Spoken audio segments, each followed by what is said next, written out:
ತೊಡಗಿರಲು ಸಾಮ್ರಾಜ್ಞೆಯ ಮನವಧೂ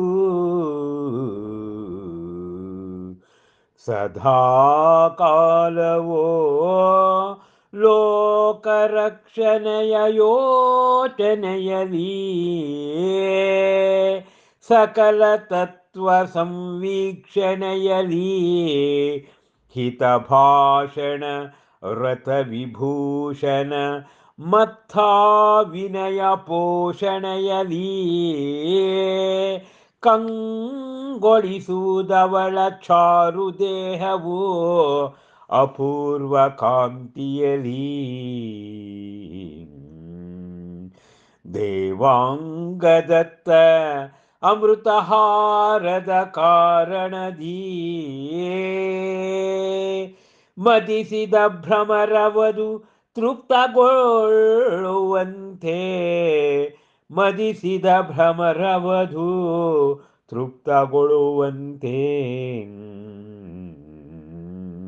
ಕಮಲ ಸುಗಂಧದ ಆಸ್ವಾದನೆಯಿಂದ ಮಾತ್ರವೇ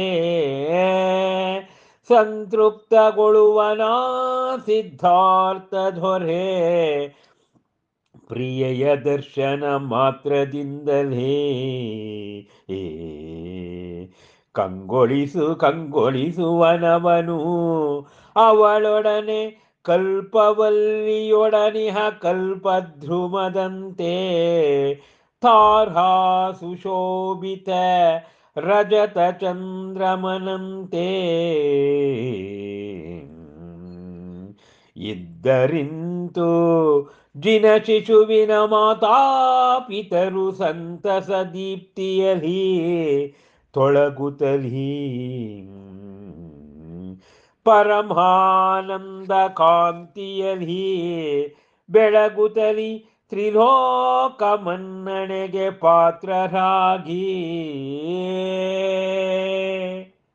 ಹಬ್ಬಬ್ಬಬ್ಬಬ್ಬ ತ್ರೈಲೋಕ್ಯ ಮನ್ನಣೆಗೆ ಪಾತ್ರರಾದರಂತೆ ಜಿನಶಿಶುವಿನ ದಂಪತಿಗಳು. ಹಬ್ಬಬ್ಬ ಮಹಾದರ್ಶನದ ಗರ್ಭಾವತರಣ ಕಲ್ಯಾಣ ಸಂಪುಟದಲ್ಲಿ ನಾವು ನೀವೆಲ್ಲ ಭಾಜನರಾಗಿದ್ದೇವೆ.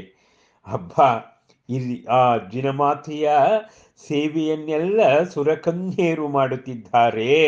ಆ ಮಾಡುತ್ತಿರುವಾಗ ಜಿನಶಿಶು ಅವಳ ಗರ್ಭಾಂಬುದಿಯಲ್ಲಿದ್ದ ಕಾರಣ ಜಿನಶಿಶು ಹೇಗೆ ಲೋಕ ಕಲ್ಯಾಣ ಸಂಭವಾಮಿಯುಗೆ ಲೋಕ ಕಲ್ಯಾಣಕ್ಕೆ ಈ ಈ ಮಧ್ಯಮ ಲೋಕಕ್ಕೆ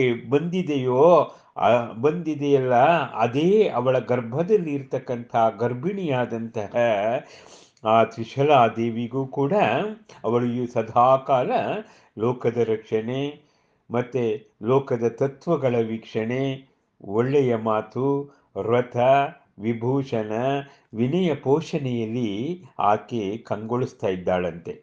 ಅವಳ ಚಾರು ದೇಹ, ಅವಳ ಪವಿತ್ರ ದೇಹ ಅಪೂರ್ವ ಕಾಂತಿಯಲ್ಲಿ ಮೀತಾ ಇದೆ. ಯಾಕೆಂದರೆ ಅವಳು ತೆಗೆದುಕೊಳ್ತಕ್ಕಂಥ ಆಹಾರ ಅಮೃತ ಆಹಾರ. ಸ್ವರ್ಗದಲ್ಲಿ ದೇವತೆಗಳು ತೆಗೆದುಕೊಳ್ಳುವ ಆಹಾರವನ್ನು ತೆಗೆದುಕೊಳ್ತಾ ಇದ್ದಾಳಲ್ಲ, ಆದ ಕಾರಣ ಅವಳ ದೇಹವೂ ಕೂಡ ಅಪೂರ್ವವಾಗಿದೆ. ಮದಿಸಿದ ಭ್ರಮರ ಅದು ತೃಪ್ತಗೊಳ್ಳುವಂತೆ ಕಮಲ ಸುಗಂಧದ ಆಸ್ವಾದನೆಯಿಂದ ಮಾತ್ರ ಸಂತೃಪ್ತಗೊಳ್ಳುವಂತೆ ಆ ದುಂಬಿ ಕಮಲದ ಮಧುವನ್ನು ಹೀರಿದ ಮೇಲೆ ಅದು ತೃಪ್ತಗೊಳ್ಳುತ್ತದಲ್ಲ, ಹಾಗೆ ಸಿದ್ಧಾರ್ಥ ದೊರೆ ಆ ಪ್ರಿಯಕಾರಿಣಿಯ ದರ್ಶನ ಮಾಡಿದ ತಕ್ಷಣವೇ ಅವನಿಗೆ ಆನಂದ ಉಂಟಾಗುತ್ತದೆ. ಕಲ್ಪದ್ರುಮದಂತೆ ಆ ತಾರಾ ಸುಶೋಭಿತ ರಜತ ಚಂದ್ರಮನಂತೆ ಕಂಗೊಳಿಸ್ತಾ ಇದ್ದಾನಂತೆ ಸಿದ್ಧಾರ್ಥನು ಕೂಡ. ತಾಯಿ ಜಿನಮಾತೆಗೆ ಎಷ್ಟು ಆನಂದವೋ ಜಿನಪಿತನಿಗೂ ಅಷ್ಟೇ ಆನಂದ. ಇದರಿಂದ ಜಿನಶಿಶುವಿನ ಮಾತಾಪಿತರರೆಲ್ಲ ಪರಮಾನಂದವನ್ನು ಪಡುತ್ತಾ ತ್ರಿಲೋಕ ಮನ್ನಣೆಗೆ ಪಾತ್ರರಾಗಿದ್ದಾರಂತೆ. ಹಬ್ಬ ತ್ರೈಲೋಕ್ಯ ಲಕ್ಷ್ಮಿಯಿಗೆ ಹಾಗೆಯೇ ಕಂಗೊಳಿಸುತ್ತಿದ್ದಾಳಂತೆ ಅನ್ನೋದು.